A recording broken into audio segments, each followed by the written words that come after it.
Kanye West identifies with straight white men, wants to become one in his future, and has dared ADIDAS to disrupt their partnership, even though he is, in fact, anti-Semitic in his statements. He has dared them.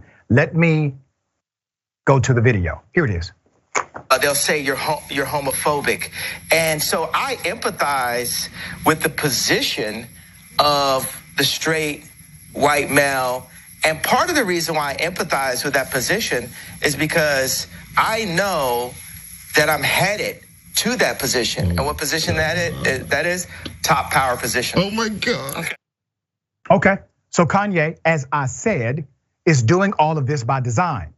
Now remember, when I first started reporting on Kanye, many people pushed back on my narrative, said that Kanye needed psychological help. Well, that may be true on some level, but there is a design behind his strategy. And his design is connected to his personal economy. Remember when I said that Kanye West is going out of his way not to offend Trump supporters and not to offend bigoted white people. He's going out of his way to make sure he does not offend those particular groups. And it just so happens that's the group who now empowers him financially. They buy his gospel albums. They purchase his clothing line. They come to his concerts. They pay for his speaking engagements, etc.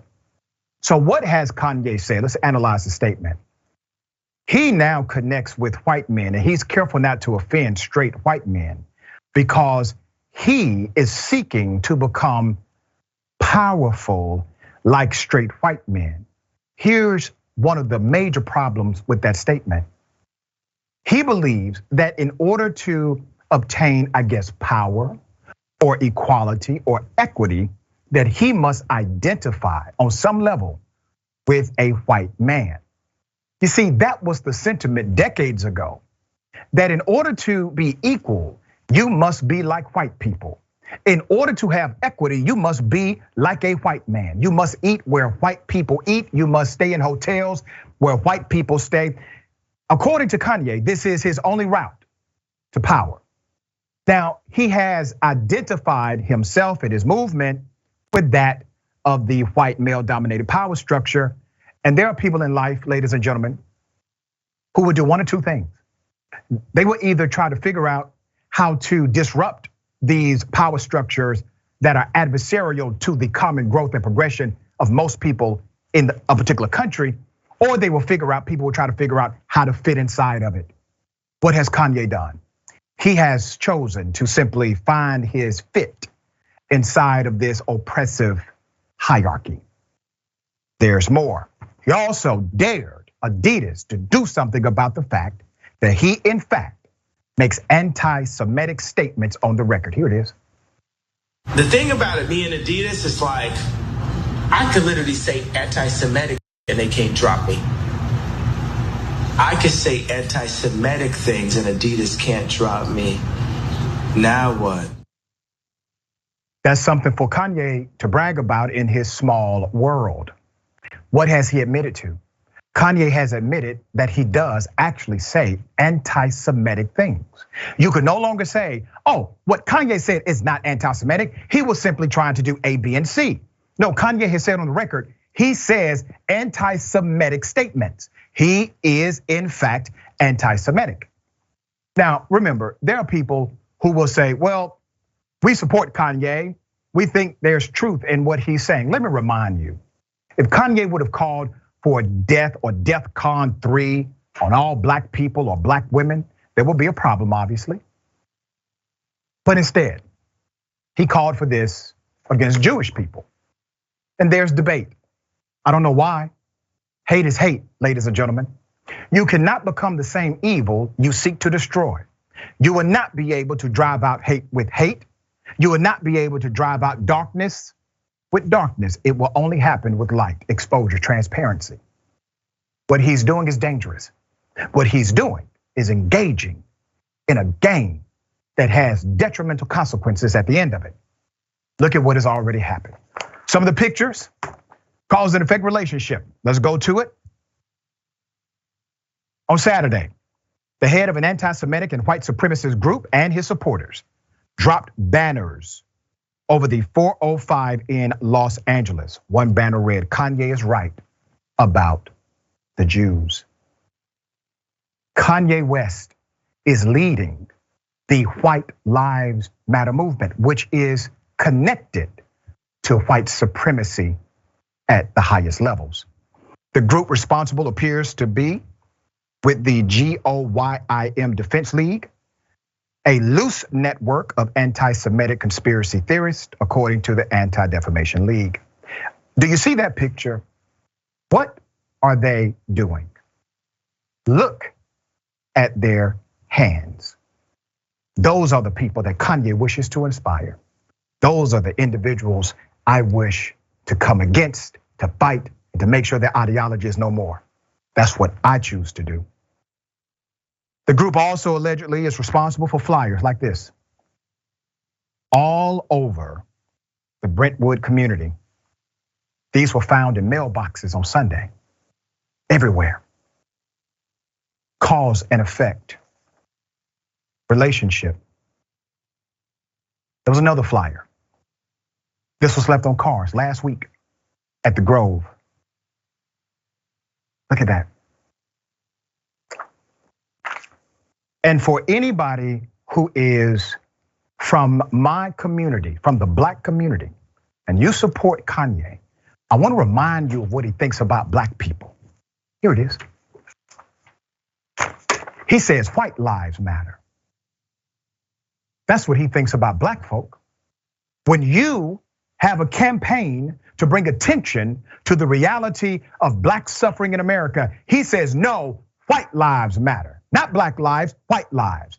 And he takes a picture, does a photo op with the #1 Black white supremacist in the United States of America, Candace Owens. Once again, Kanye West going out of his way to make sure he does not offend racist white people, to make sure he does not offend Trump supporters, but he's willing to offend every other demographic, including his own community where he comes from. Sellout is what he is. ADIDAS, where you at, ADIDAS? Let's go to it. Meanwhile, Kanye West has been attacking so-called cancel culture. The idea that if people don't like something, they voice their opinions against it, leading a company to stop operating a certain way or fire someone. The same tactic was once called boycotting, where if someone doesn't like something, they simply don't buy it. Now remember, the ideology of let's stop cancel culture is ridiculous. First of all, if you make statements that are contrary to the sentiment of those who consume a product, then there's a problem in your corporate enterprise. There's no debate about that. I wonder if Kanye would call the bus boycotts led by many civil rights leaders decades ago, would he call that cancel culture? Or maybe the very common sense lessons we all teach our children and those we mentor, we let them know there's consequence to your behavior. There's consequence for your words. But all of a sudden, people like Kanye and conservatives, they want to live in a world where there's no consequence for what you say. There's no consequence for who you offend. There's no consequence for your own behavior. It doesn't make sense. This does not add up. This is not the human experience. The reality is, in a societal construct, there is always a response to what you do. The founders of the company ADIDAS, a German family named the Dasslers, are tied to the Nazi party starting in the 1930s. The brothers joined and then ensured that all Nazis had footwear through the war. This history has been known about the company ADIDAS. And I cannot help but to wonder, did Kanye feel empowered to dare ADIDAS to drop him because Kanye and ADIDAS, they have an understanding? Ben, thoughts here? Yeah, I mean, really, there's so many layers to this. I mean, first and foremost, this is one of those things that unfortunately happens with a lot of like right-wing grifters from different marginalized communities who they take in all the assumptions, the core beliefs of white supremacy, they internalize it, and then within that framework, they view themselves and they view different marginalized people as competing for space and attention of white supremacist systems. And so that's why you can have members of one marginalized community that go after another. It's why you can have queer folks that are racist. It's why you can have black folks that are against the queer community or saying anti-Semitic things, right? It's people who are in marginalized communities, but adopt the premise of white supremacy and then simply compete for space within that framework. But then there's another layer to this, which is like the whole conspiratorial thinking that is within this. The unfortunate reality is that, like, first and foremost, mental illness is something that is a morally neutral thing, right?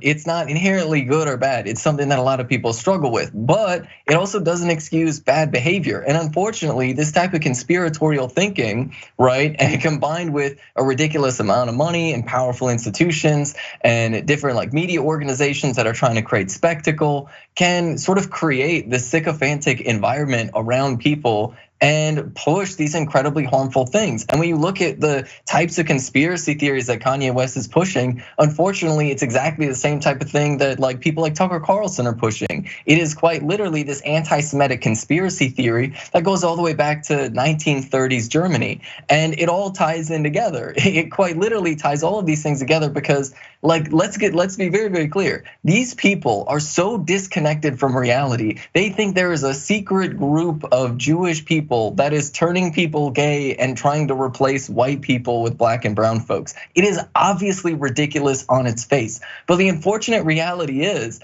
even with the companies that like to wave rainbow flags because they want to tap into those markets, those consumer markets, a lot of the leadership within those giant corporations are cisgender white men who very often have fully adopted these core beliefs. I mean, think about it. Sundown towns reached their peak after the first Star Wars movie came out. And so if we think about that those people are very much alive today, right? The reality is that we can't pretend that white supremacy is just some historical artifact of the United States. The people who were literally harassing black folks that were trying to move into neighborhoods in Los Angeles back in the 70s and 80s, right? And to be honest, it still happens to this very day, right?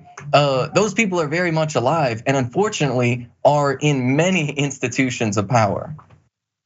Very well said, and I want to remind everyone, because I know there will be pushback when we put this segment out on social media. I've read many comments before with similar stories. Comments that say things like, well, Jewish people, they're not helping black people. The reality is there are Jewish people that help black people. There are some Jewish people who do not. My morality is not based or predicated on what somebody else will do. My morality is based on what I will do, period. All right, we're gonna continue to follow this story. I know some people don't want to, but we will.